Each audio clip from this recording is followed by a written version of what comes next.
So, if you haven't seen my crazy tweet going around asking if there is a PlayStation podcast out there that actually talks about PlayStation and the games and where they're going next, these sorts of things that I like to talk about. I talk about it every week on my Xbox podcast. I primarily try to keep things Xbox focused, where I talk about just Xbox in general. If I'm talking about PlayStation, it's because I genuinely have an interest in what's going on there, or whether the game is good or bad, or we talk about Marathon, because it's in the news. My channel is primarily a gaming news channel, even though I am an Xbox fan.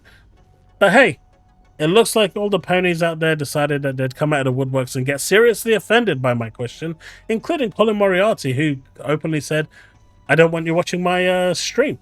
And so, screw him is my response, because at the end of the day, there are plenty more, and I found a few. Thankfully, a lot was recommended to me, but I found a few, even one that's Irish. That's one I'm going to be checking out. But anyway, the discussion of the show today was, of course, game preservation, and as you can see on screen, Jason Ronald says, "Are you passionate about game preservation? Want to tackle some of the hardest engineering problems while enabling new generations to play games from the past?"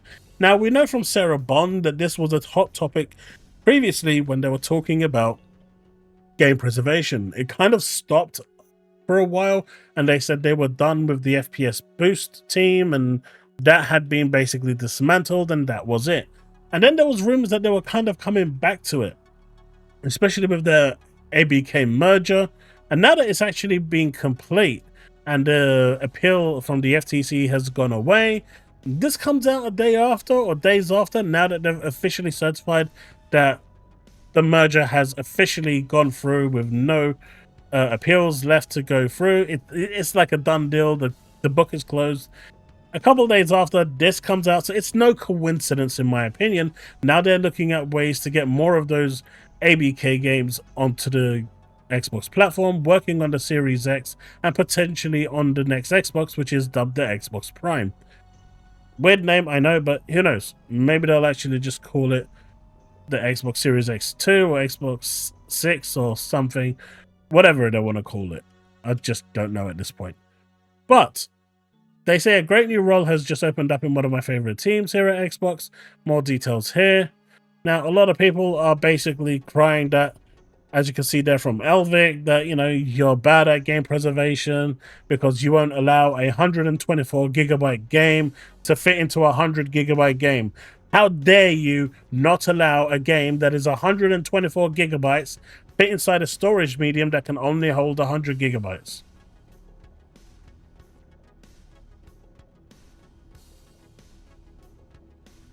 Now, there's a special kind of stupid when you start asking those dumb questions, right? There is a special kind of stupid that has to, envelop one's mind. But I'm not going to go into trolling these people, because I'd be here all day if I was reading all the comments below, because they do get more stupid. I genuinely mean that. But this is really cool news, and this is really good news that more games are going to actually be supporting backwards compatibility, especially those that didn't before. Now, my hope here is that they might even revisit some of those old Xbox games, OG Xbox games and the 360 games, and actually add more from that back catalog, or maybe even just some of the ones that just are no longer listed, add them back in. That would be really, really damn cool in this whole, kind of shake up and restructure of a design. I don't know. Let me know what you think. I mean, I see this as a net positive, as a net good thing. I don't see this as a negative at all.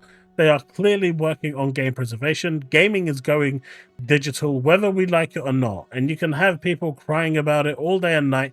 It's not going to change anything. Once these companies have made up their minds, that's where it's going. Microsoft has been quite aggressive about this. As you can see, Nintendo is also picking up on this. It won't be long before Sony turns around and says, hey, this looks like a good idea. It will also make us more money. Because at the end of the day, money is what makes these companies continue doing what they're doing. And they like money. And they lose a lot of money in the second-hand business. Now, the second-hand business is definitely good for us as consumers because we get to get the games cheaper. But for them, it's a net loss because when you go and trade a game in and get a second-hand game, a second-hand copy of that game, none of that proceed goes to these actual publishers. It goes to the actual shop merchant. So, as we have it, you know, digital is going to be a thing. And the more and more we go into, by the latest 2030, I suspect physicals will just be a pipe dream. They won't exist anymore. So enjoy the physicals while you can. I mean, I'm enjoying them, especially just for my collectors and stuff. But the reality is, as it's going, digital is going to be the mainstream future. But this role here, this situation here, coming on the back of, the actual discussions that coming on the back of the FTC win and, that chapter finally officially closing is no surprise, and in my opinion is no coincidence. They've been waiting for that to close so they can start working on stuff that they actually want to work on for at least a year or two now, and they've not been able to because of this pending preliminary injunction. But with that now closed, as you can see, more and more stuff is starting to come out, and hopefully on June the 8th we'll be hearing even more stuff that they plan to do and what they hope to do and where they hope, and where they're going with everything. I know we're going to get a massive showcase with lots of great games from all over coming at, Xbox's showcases for the last couple of years have been pretty much phenomenal. So I'm expecting another phenomenal showcase here. But, I think that's the best center stage for them to also start showing off some of this other stuff. Potentially maybe a bit of hardware as well. But, let's not get ahead of ourselves. Game preservation, I think, is cool. I think it's great, especially for those that are interested in playing those older games. But the future is digital, and these are going to be digital. Now, I do still think that if you have the physical disc, once you put the disc in, it should, at least download a digital version of the game and let you play it. Although there are legal complications with that as well, because, at the end of the day, it's still going to need the disc, because you can't just go and then sell the disc and let someone else use it while you get a free game. That's just not going to happen. But, it'll be interesting to see how they get around that dilemma, or they're just not going to allow it and just make the games available for you to buy again at a very, very low price digitally. Whatever they choose, I'm all for more games from the past coming to the present and us being able to play them. In Games recently made this post that, if you don't know about what games they do, they said, Xbox players, this is a no promises post, but just asking, if we were to convert some of our games to Xbox, which ones would you be most interested in seeing? Basically just trying to ascertain which of our PlayStation Switch games Xbox players would like to play. And now if we actually go down, I've listed a couple of games here, and as you can see, Shenmue 3 is definitely one, and a lot of people are saying all, and that's not really helping. But if we actually go into this list over here, you can see that Shenmue 3 is definitely one of the games that's there. And they, a lot of people have wanted Shenmue 3 on Xbox. So I'm going to leave a link to this post in the, in the description below. Do make sure to go there. And I know a lot of people were after Shenmue 3. Say that you want Shenmue 3 if you want it. You've got other great games here, like the Bubble games, Cotton games, Darius, really cool game, Blast from yesteryear. Cotton is really good, sideward scrolling shooter. More Darius, as you can see here, Wonder Boy as well. It's lots of cool games that were really great back in the day and are still good in this day and age. If you want them on your Xbox, this is the way to do it, by getting involved in this thread and saying what games you want, listed in the order if you have to. Saying all just isn't, helpful. So yeah, get your voices heard. Shenmue 3, I'm sure, will be up there for a lot of you people. So get your voices heard, man. I've already got my voice heard, so I'm hoping you guys will do the same as well.